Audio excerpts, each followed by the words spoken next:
அவர்களுடைய மரணத்துக்கு பிறகு யார்? வெறும் மனிதர்கள் அல்ல, மனிதர்கள் இல்லாமல் இந்த ஜீவராசிகள் எப்போது எது? இந்த மரங்கள், இந்த செடிகள். அல்லாஹ் என்ன சொல்கின்றான்? அவர்கள் மரணித்த பிறகு அந்த ஜீவராசி எது?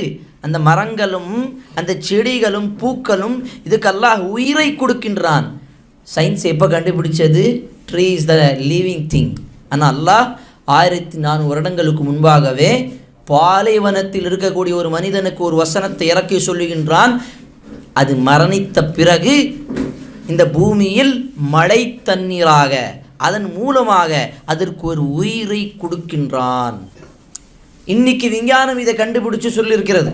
அதனுடைய சில பெயர்கள், சில விஞ்ஞானிகள் யார் அப்படின்னு சொல்லி பார்த்தோம்னா, இந்த தண்ணீர் சம்பந்தமாக, இந்த மழை நீர் சம்பந்தமாக பல ஆய்வுகள் செய்த லெனார்டோ வெங்கி 1519 வருடத்தில் மரணித்த ஒரு நபர். இவர் இந்த மழை தண்ணீர் எப்படி உருவாகுகிறது, எப்படி இந்த பூமியில் வருகிறது, அதன் மூலமாக என்னென்ன பலன்கள் இருக்கிறது எல்லாம் அவர் சொல்கின்றார். இரண்டாவது பெர்னார்டு ஃபெலிசி 1589 வருடத்தில் அவர் மரணிக்கிறார். இதெல்லாம் அன்றைய காலத்திலிருந்து சொல்லப்பட்ட அந்த விஞ்ஞானிகள் எவ்வளவு ஆய்வு செய்து சொல்லியிருக்கிறார்கள். ஆனால் குர்ஆன் ஒரே வசனத்தில் எல்லாத்தையும் உண்மையை சொல்லிருச்சு. அடுத்தது மூணாவது ரோபர்ட் பாய்லே சொல்லக்கூடிய 1691 ஆண்டு இறக்கிறார். இவரும் அதை தான் சொல்லுகின்றார். இந்த பூமியில் மழை தண்ணீராக தான் பல மாற்றங்கள் வருகிறது, பல உயிரினங்களுக்கு உயிர் வருகிறது. எது? இந்த செடிகள், இந்த பூக்கள், இந்த மரங்கள், இதெல்லாத்துக்கும் இந்த மழை நீர், இந்த தண்ணீர் மிகவும் அவசியம். அப்போ பாலைவனத்தில் இருக்கக்கூடிய அந்த மனிதனுக்கு எப்படி தெரியும் மழை நீரால் தான் இதெல்லாம் உருவாகும் அப்படின்னு? இப்போ இதுவே குர்ஆன் ஒரு உண்மையான வேதம் என்பதற்கு சாட்சியாக இருக்கிறது.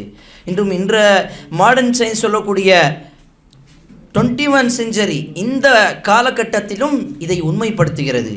அதே போன்று அதே வசனத்தில் அல்லாஹ் அடுத்ததாக சொல்லுகின்றான், இந்த வானங்களுக்கும் இந்த பூமிகளுக்கும் இருக்கக்கூடிய இந்த காற்றின் மூலமாக அல்லாஹ் இதை வசப்படுத்தி வைத்திருக்கிறான், சரிசமமாக வைத்திருக்கிறான்.